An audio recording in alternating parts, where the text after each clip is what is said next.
আসসালামু আলাইকুম, সবাইকে শুভ দুপুর। আজকে আমি দুপুরে রান্না করছি এই যে চাল কুমড়া দিয়ে বড় মাছের তরকারি। মানে এটা আমার শ্বশুরবাড়িতে সবাই খুব পছন্দ করে, একদম পুকুরের মাছ দিয়ে কুমড়া দিয়ে বা ইলিশ মাছ দিয়ে কুমড়া দিয়ে, মানে যে কোনো মাছ দিয়ে কুমড়া দিয়ে তারা খুব পছন্দ করে। তো এই কুমড়াগুলি কিন্তু রান্না করার পরে আরও অনেক সবুজ থাকে, কিন্তু দেখেন আমার গ্যাসের অবস্থা এখন একটু বাড়ছে, তাও কিন্তু আরও জাল কম ছিল। তো একদম জাল বেশি দিয়ে রান্না করলে কিন্তু কুমড়াগুলো একদম সবুজ থাকে, দেখতে খুব ভালো লাগে।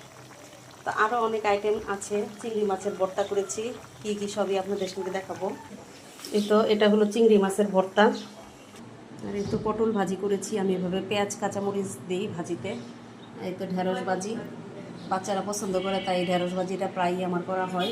আর এখানে এই যে চিকেন নিয়েছি, বাচ্চাদের জন্য চিকেনও রান্না করবো একটু।